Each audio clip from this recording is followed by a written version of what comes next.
ఈ టెంపుల్ కి రావాలి అనుకుంటే సరిపోదు, చాలా స్ట్రాంగ్ గా కూడా ఉండాలి. కొన్ని క్లిప్స్ లో ఏంటో మా నాన్న వీడియో కాల్లో ఎలా మాట్లాడతారో అలానే తీసా, చాలా కామెడీగా ఉన్నింది. డైరెక్ట్ గా టెంపుల్ కి వస్తే ఈ స్టెప్స్ అన్ని ఈజీగా ఎక్కేయచ్చేమో, కానీ ఇలా డే అంతా తిరిగి లాస్ట్ కి టెంపుల్ కి వస్తే మాత్రం చాలా కష్టం అనిపించింది ఎక్కడానికి. కొంచెం మెట్లు కొంచెం దారైతే ఉంటుంది. ఈ టెంపుల్ ని 17వ శతాబ్దం 1749లో బాలాజీ బాజీరావు అయితే కట్టించారంట. అప్పట్లో పెష్వార్ కింగ్స్ మాత్రమే వెళ్ళేవారంట. ఇప్పుడైతే అందరూ వెళ్ళి దర్శించుకోవచ్చు. అరౌండ్ 7:20కి అయితే నేను పైకి రీచ్ అయ్యాను. తక్కువ జనాలు ఉన్నారు, చాలా పీస్ఫుల్ గా ఉన్నింది.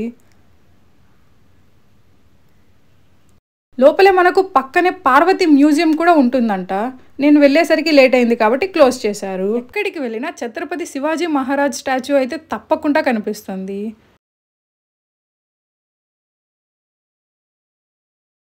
హైట్ నుండి సిటీ వ్యూ చాలా బాగుంటుంది. పొద్దున టెంపుల్ ఎలా ఉంటుందో తెలియదు, కానీ నైట్ టైం అయితే ఖచ్చితంగా రమ్మని చెప్తాను. బాలాజీ బాజీరావు సమాధి కూడా లోపలే మ్యూజియంలో ఉందంట. కొంచెం ముందే వెళ్ళుంటే అయితే చూసుండొచ్చు. ఎక్కడికి వెళ్ళినా ఛత్రపతి శివాజీ మహారాజ్ స్టాచ్యూ అయితే తప్పకుండా కనిపిస్తుంది. టెంపుల్కి లెఫ్ట్ సైడ్లో అయితే పెద్ద స్టాచ్యూ అయితే ఉంటుంది.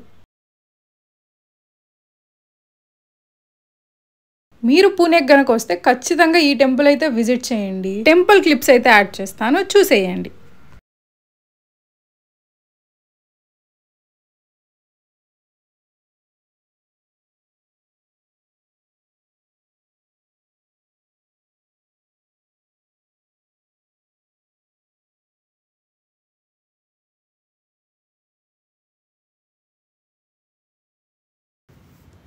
నెక్స్ట్ వీడియోలో మళ్ళీ మీ ముందుకు వస్తా. సరే అయితే.